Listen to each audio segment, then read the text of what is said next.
Eu sou Eri Aquino, sou diretora e professora de teatro. Eu comecei a fazer teatro no Grupo de Expressões Humanas, sou fundadora do grupo, né? Isso foi em 1990. Esse ano, então, o grupo está completando 27 anos de existência.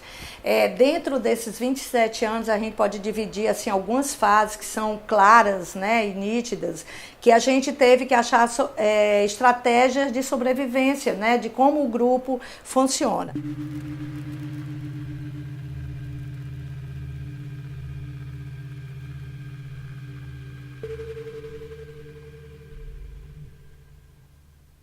1990 é muito diferente o panorama da cidade, do fazer teatral e se pensando também em políticas públicas, era um outro momento muito distinto do momento de hoje, né? Então, no período não se pensava em políticas públicas, então cada grupo funcionava de forma muito individual, né? Existiu alguns movimentos na cidade, como a Federação de Teatro Amador, mas os grupos funcionavam de forma muito independente um do outro. Hoje em dia, né, a gente já pode ver um movimento que agrega, né, diversos grupos de teatro e que param para pensar esse fazer, né? Nós estamos sempre conversando quais estratégias de sobrevivência para os dias de hoje. Se eu volto um pouquinho no tempo, em 1990, a gente teve várias maneiras de se fazer teatro. O grupo iniciou com cada um praticamente pegando da sua casa materiais para se montar um espetáculo, porque eram artistas de vindo de diversas áreas, né, que terminou culminando no Grupo Expressões Humanas.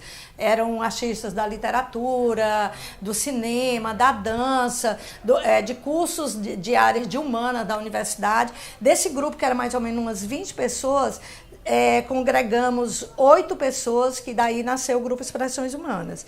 E aí, nesse primeiro momento, era tudo muito amador, a gente estava muito naquela de fazer por uma grande paixão, né? O teatro uniu, criou essa grande paixão entre a gente, e a gente estava numa fase muito de descoberta, de tentar, né, ver como a gente conseguiria direcionar para se viver realmente de teatro. Naquele período, praticamente não se pensava nisso, né? Então, a gente conseguiu, de forma ainda muito amadora, porque a gente ensaiava todos os dias, cada um se virava como podia para ir para esses ensaios, né? Arranjávamos espaços alternativos, escolas que abriam à noite para a gente ensaiar. Às vezes, a casa ou então o apartamento de alguma pessoa que tinha as áreas de recepção, né? Que aí liberavam esse espaço para a gente ensaiar, até a gente começar a descobrir que o grupo queria realmente se profissionalizar. E aí a gente foi procurando outras maneiras, né, de se firmar enquanto grupo, de criar uma dinâmica de trabalho.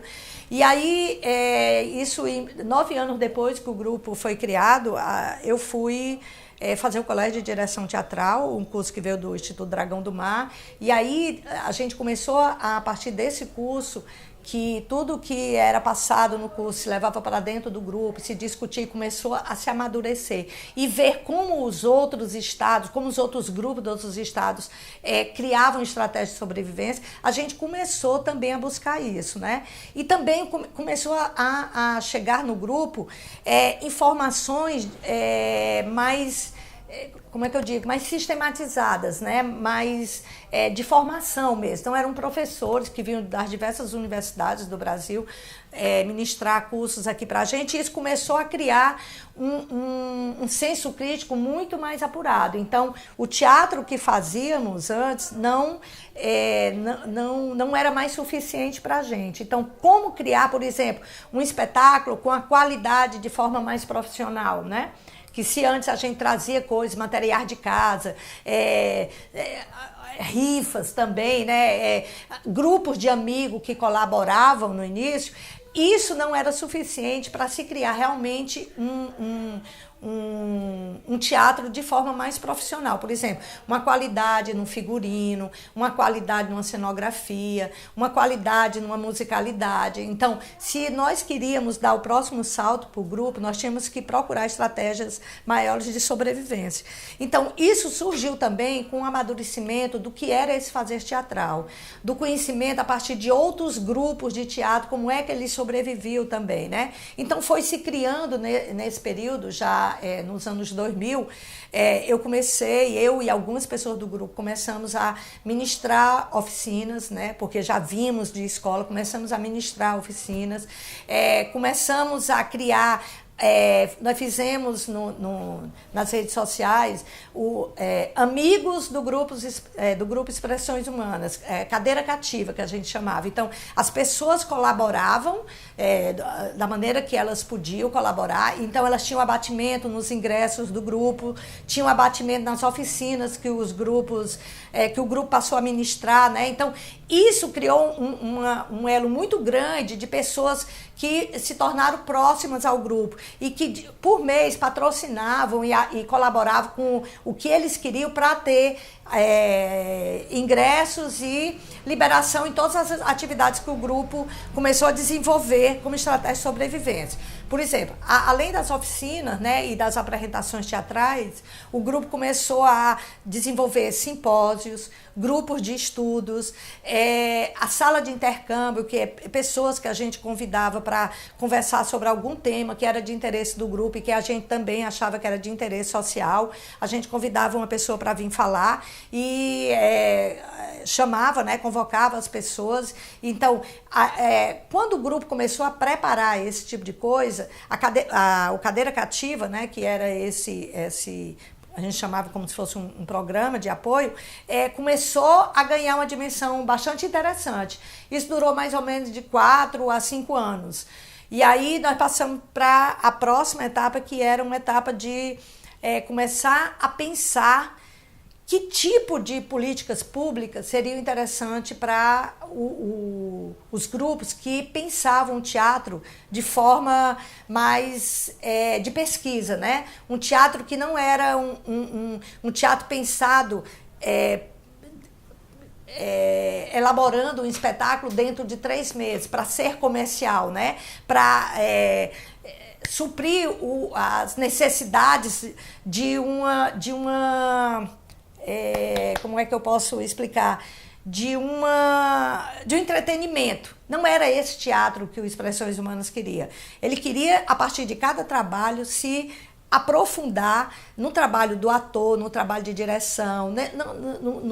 Na artesania, né, do fazer teatral. Então, para a gente se dar ao luxo a esse tipo de teatro, a gente tinha que estar sempre pensando de forma antecipada como conseguiria montar um espetáculo. Como é que a gente pagaria um grupo, por exemplo, que demora 1 ano, no mínimo de 6 meses a 1 ano ou a 2 anos montando um espetáculo?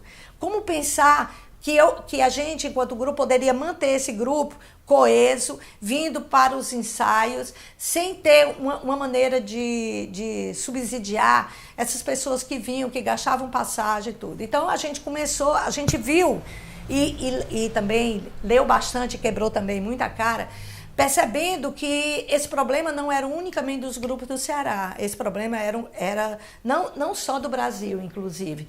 Se a gente for extrapolar o Brasil, a gente vê que o Teatro de Solé é um grupo super famoso da França e um grupo também de pesquisa. Ele é metade subsidiado pelo governo e a outra metade é feita de estratégias do grupo de sobrevivência. Então, a partir dessas discussões criadas aqui, né, no amadurecimento também do político, do fazer teatral, a gente percebeu que a gente tinha que lutar por políticas públicas como se luta pela educação e pela saúde.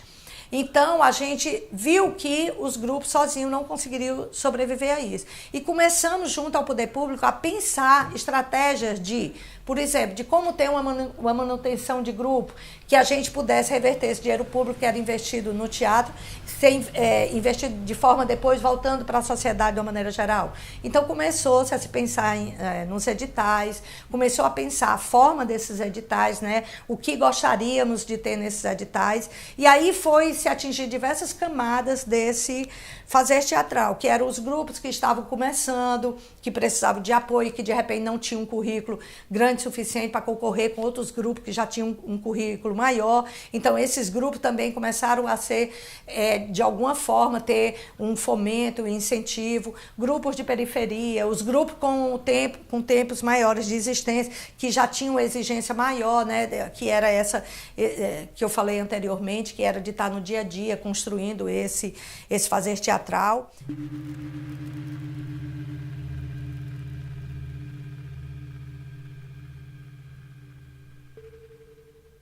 Se a gente começa a pensar num espetáculo com a qualidade profissional mais elaborada, a gente começa também a ter um retorno de público muito maior do que se tinha anteriormente, quando o grupo pensava de forma mais amadora. Então, um trabalho de forma mais elaborada e com uma qualidade que a gente possa criar um vídeo, que possa criar uma dinâmica nas mídias.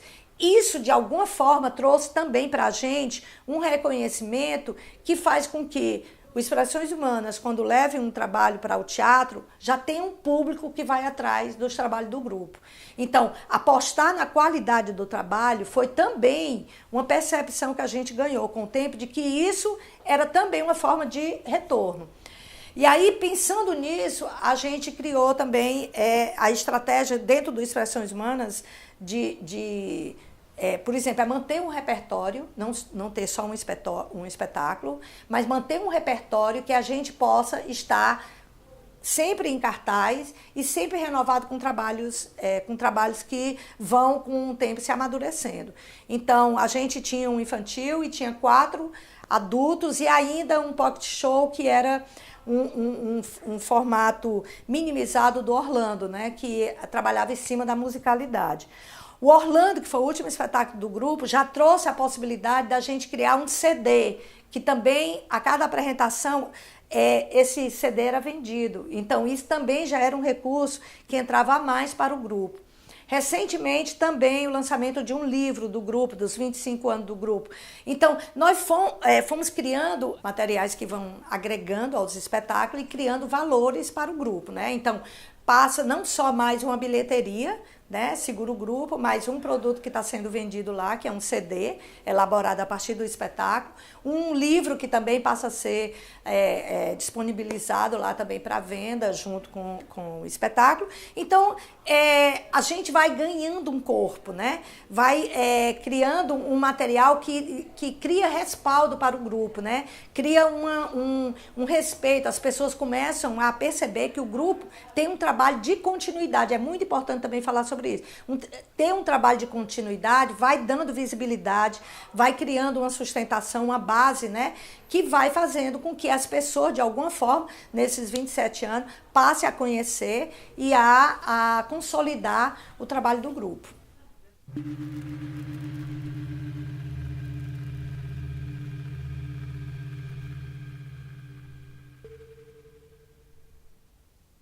Eu acho que uma grande coisa que o grupo não pode deixar de ter na mente para um grupo de teatro continuar a existir por muito tempo, ele tem que focar no grupo de teatro, ele tem que focar no trabalho, ele tem que focar no estudo, ele tem que focar na qualidade do que ele quer criar. E se ele, para criar o teatro, né, não é só subir no palco, ser lindo e maravilhoso e estar lá em cima dando close, essa não é o ponto.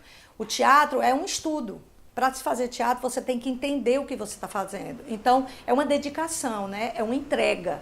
E é uma entrega muito difícil, porque a gente passa realmente por várias dificuldades. Então, é uma escolha que a gente faz. Nem todos continuam nessa estrada. Muitos ficam pelo meio do caminho. Se você for para o cenário artístico aqui de Fortaleza, você vai contar quantos grupos têm mais de 20 anos, ou 15 anos, ou 10 anos. É muito difícil chegar nisso.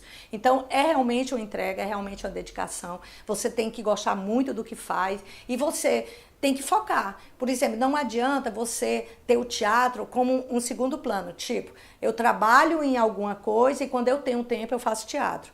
Para eu continuar a fazer teatro por 27 anos, eu tive que pensar o contrário. Eu digo, eu quero fazer teatro e se eu tiver tempo, eu faço outra coisa. Eu dou uma aula, eu ministro uma oficina, eu vou para um seminário, eu faço outras coisas, mas a minha prioridade é estar dentro do grupo, focando na qualidade do trabalho que eu estou fazendo. É só a qualidade do trabalho que eu estou fazendo que vai me dar uma continuidade. Então, é principalmente determinação nisso, né? É buscar realmente aprender, é estar sempre aberto. O teatro a gente não para de aprender nunca, a gente está sempre aprendendo. A cada trabalho é um desafio.